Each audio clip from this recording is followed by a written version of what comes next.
Ikaw ba kasi, maliit na maliit ka pa, kasi sabi mo, di ba, 6 years old ka nag-umpisa, ibig sabihin, hilig mo na talaga yung umarte. Pangarap mo maging Opo. artista? Yes po, matagal na po.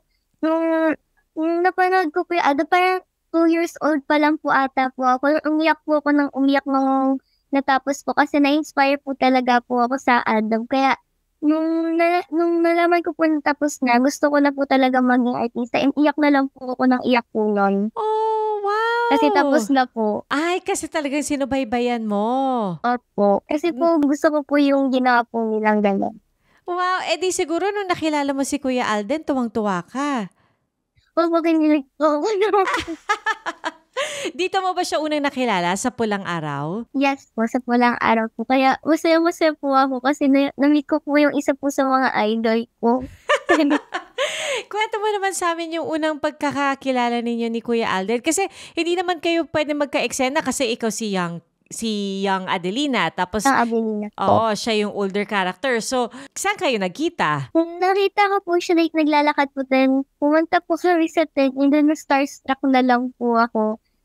Nag-ask po ako for a picture and yun lang po nasabi ko, nag-smile po ako sa picture, tapos nahiya na lang po kasi yung napaka-pogi po ni Kuya Alden tsaka napakabait siya po.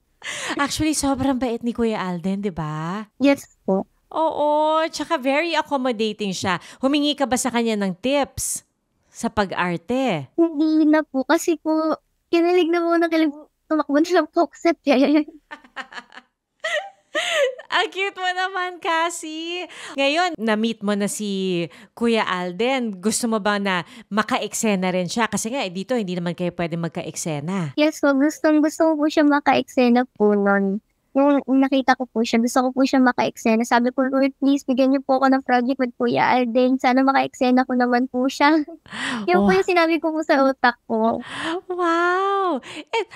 So, hindi mo pa nakatrabaho or naka-eksena si Kuya Alden, pati si Ate Barbie, kasi ikaw nga ang young Barbie. Sino yung mga naka-eksena mo na talagang medyo na starstruck ka tas nahirapan ka kasi para, ay, teka, pinapanood ko to dati ah. Na not Mm, necessarily sa Pulang Araw, kahit sa ibang show. Si Miss Sunshine Dizon po. Kasi, ang ganda niya po siya. Napakabait niya rin po sa akin. And, lagi ko po siya pinapanood po sa ika-anim na utos po dati.